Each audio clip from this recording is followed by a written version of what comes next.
Ini saya akan merangkum sebuah film berjudul Ten Cloverfield Lane tahun 2016.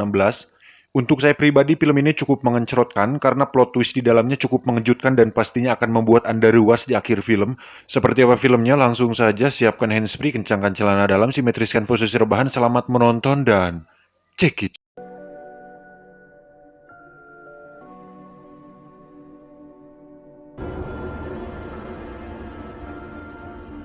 Film ini akan diawali dengan memperlihatkan seorang wanita bernama Michelle yang terlihat sedang berkemas dan pergi dari rumah tersebut.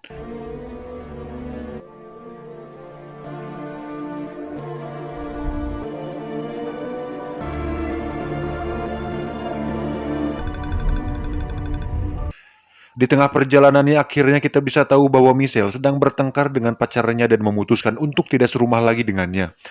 Tak diduga, tiba-tiba mobil yang dikendarainya mengalami kecelakaan yang mengakibatkan mobilnya terguling keluar melewati pagar pembatas jalan.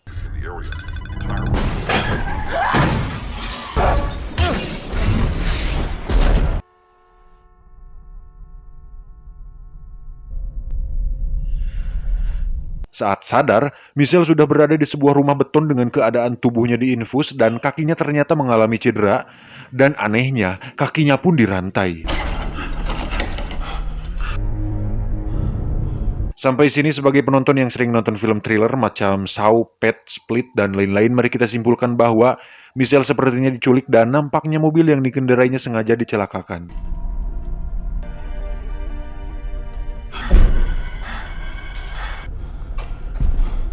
Tak lama masuklah seorang pria tambun bernama Howard.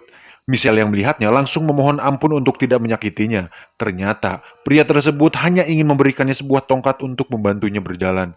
Saat pria tersebut keluar, Michelle pun langsung berpikir untuk keluar dari tempat itu dengan cara memancingnya masuk kembali dan langsung melumpuhkan si Howard.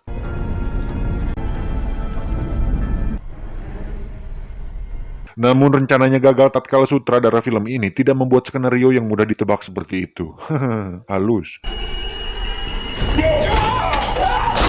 Saat Howard masuk, dia langsung menyuntikkan cairan pembius dan perangsang libido agar Michelle pingsan dalam keadaan sange. Saat sadar, Howard sudah ada di depannya. Dan di sini akhirnya dijelaskan bahwa Michelle sudah suuzon. Howard pun menjelaskan bahwa dia hanya coba menolong Michelle saat kecelakaan.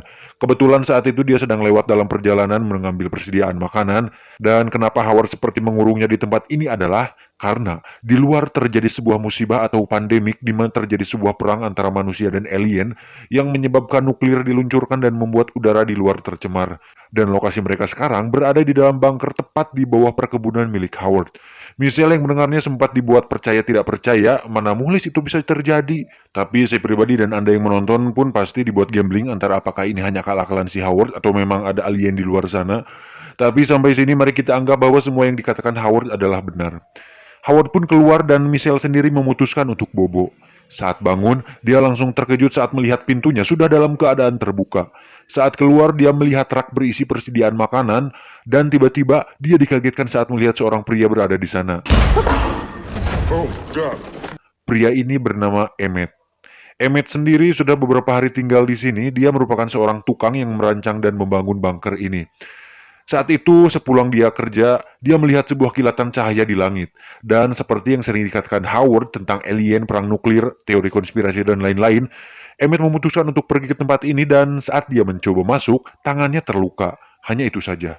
Oh iya, untuk latar belakang Howard sendiri, beliau merupakan mantan angkatan laut di bagian satelit, sehingga membuat dirinya mengetahui semua hal tentang ini.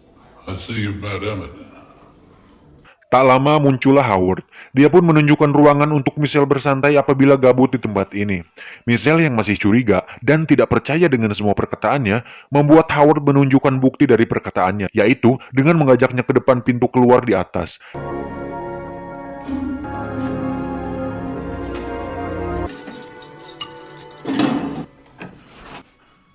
Dia menunjukkan dua bagong peliharaannya mati mengenaskan di luar sana. Howard mengatakan bahwa itulah yang terjadi ketika kita terpapar oleh udara di luar. See? Di sana Michelle juga melihat sebuah mobil milik Howard yang terlihat penyok. Michelle berspekulasi bahwa Howard sengaja menabraknya saat kecelakaan itu terjadi. Namun, Michelle memilih untuk tetap diam dan waspada. Saat makan bersama, Michelle sengaja membuat Howard kesal karena ternyata masih ragu dengan semua yang dikatakan Howard. Howard pun marah dan pada situasi tersebut, Michelle memanfaatkannya untuk mengambil kunci yang tergantung di celana Howard. Dan pada titik ini jika kita berada di posisi Howard dan anggaplah semua yang dikatakannya benar, maka wajar saja dia marah karena udah mau diselamatin, dikasih tempat tinggal, malah tidak dihargai sebagai tuan rumah.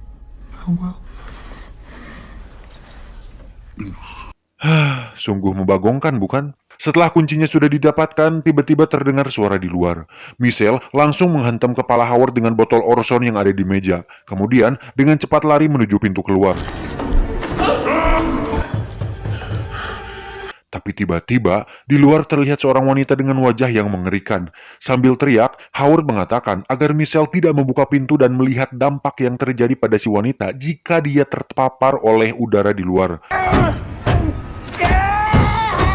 Dan pada akhirnya, Michelle pun percaya sepenuhnya dengan Howard dan menerima kenyataan bahwa dia harus tinggal di bunker tersebut sebelum situasinya aman. Howard pun menyuruh Michelle mengganti pakaiannya dengan baju bekas anaknya, dan memperlihatkan foto anaknya saat masih hidup. Dari situ, Michelle pun mulai simpati kepada Howard. Anyway, Hari-hari pun mereka bertiga lewati dengan mengisi hari-harinya dengan membaca buku dan bermain game bersama.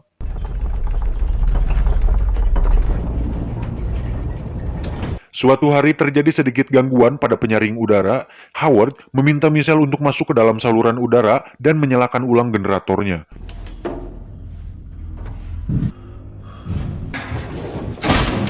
Saat sudah berada di ruang generator, Michelle pun menyalakan ulang generatornya.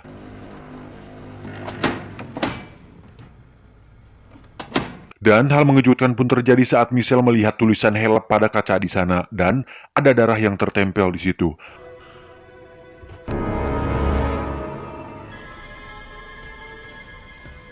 Akhirnya Michelle pun menyadari bahwa beberapa yang dikatakan Howard tentang udara yang tercemar mungkin benar. Tapi saat dia mengatakan anaknya telah meninggal, sepertinya itu adalah sebuah kebohongan karena Michelle berpikir gadis yang ada di foto tersebut kemungkinan adalah korban penculikan yang dilakukan oleh Howard. Michelle lalu menceritakan semuanya kepada Emmett dan dia mempercayainya. Kemudian mereka berdua menyusun rencana untuk keluar dari sana dengan cara membuat pakaian pelindung dari udara yang tercemar. Berdasarkan tutorial yang ada di buku, mereka berdua menggunakan bahan yang ada seperti botol plastik dan lain-lain untuk membuat pakaian pelindung tersebut. not bad so far, partner. Setelah beberapa hari secara sembunyi-sembunyi membuat pakaiannya, ternyata Howard mulai curiga. Dia menyuruh mereka mengangkat sebuah tong berisi cairan yang dapat melarutkan material biologi saat menyentuhnya. Howard kemudian berkata, "Kalian pikir aku bodoh?" Mereka berdua pun kaget. Dengan panik dan ketakutan, Emmett pun mengaku bahwa dialah pelakunya, di mana dia mengaku sedang menyusun rencana untuk merebut pistol Howard agar dia bisa dihormati seperti Michelle menghormati Howard. Berharap dirinya akan dimaafkan dan rencananya tetap berjalan lancar, Emmett pun meminta maaf kepada Howard. And I'm sorry. Lantas, Howard pun memaafkannya, tapi dia langsung ditembak mati saat itu juga. I accept your apology. Howard pun menjelaskan, itu harus dilakukan agar Emmett tidak menjadi benalu dan membahayakan mereka berdua. Beberapa hari setelah kejadian tersebut, Michelle pun tetap menjalankan rencananya. Dan saat waktunya, Michelle pun melumpuhkan Howard dengan cara menggulingkan tongnya yang membuat sebagian tubuh Howard terluka. Cairan tersebut pun membanjiri ruangan dan membuat listrik mengalami korslet yang menimbulkan api menyala. Dengan membawa pakaian pelindungnya, Michelle pun masuk ke dalam saluran udara untuk melarikan diri. Howard pun meraih kaki Michelle, namun Michelle berhasil lolos darinya. Sampai di ruang generator, Michelle langsung memakai baju pelindungnya dan segera pergi keluar dari sana.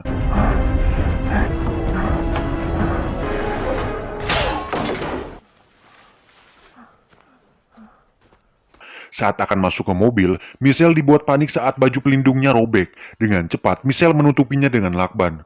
Dan saat melihat segerombolan burung terbang di atas sana, Michelle akhirnya menyadari bahwa udaranya ternyata aman, kemudian dia melepaskan pakaiannya. Faktanya, udara memang aman dan bersih tanpa corona sedikit pun. Tapi, ternyata Howard benar tentang satu hal.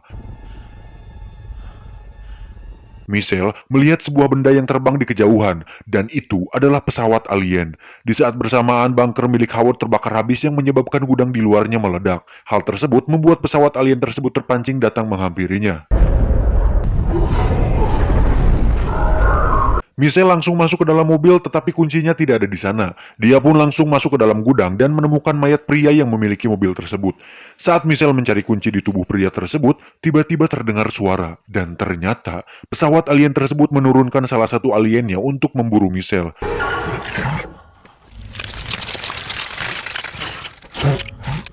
Michelle langsung lari menuju ke mobil.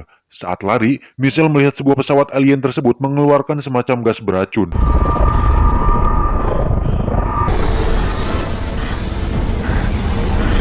Dan ternyata, Howard tidak sepenuhnya salah saat dia mengatakan jika udara sudah tercemar.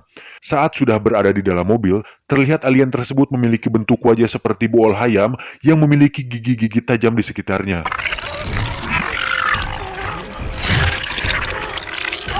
Tiba-tiba, mobilnya diangkat oleh pesawat alien tersebut dan di tengah kepanikan muncullah sebuah ide saat dia melihat botol bir, korek api, dan kertas koran di sana. Michelle kemudian membuat bom molotov untuk meledakkan si pesawat preketek tersebut.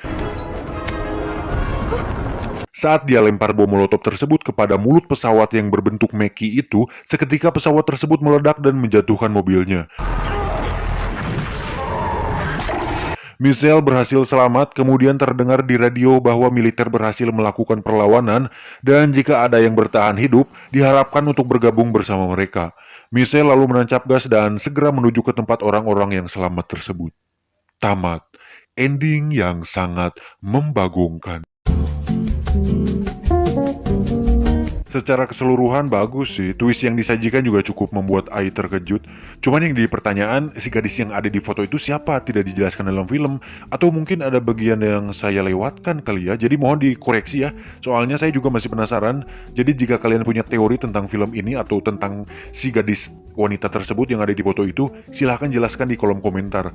Dan bagi yang memiliki teori yang cukup masuk akal, nanti akan saya pin komentarnya karena jujur saya juga mempertanyakan siapa wanita di foto tersebut dan siapa yang membuat tulisan help di kacanya dan bagaimana kronologinya. Jadi selamat berteori. Pesan yang bisa kita ambil dari film ini adalah jangan menjadi orang yang tidak tahu berterima kasih. Jadilah orang yang selalu sopan dan bertata krama dalam bertindak. Seperti saya. Sat! Jangan lupa subscribe, like, komen, dan share agar saya dapat uang dari AdSense untuk mengganti biaya kopi dan rokok selama saya ngedit video ini. Bisul.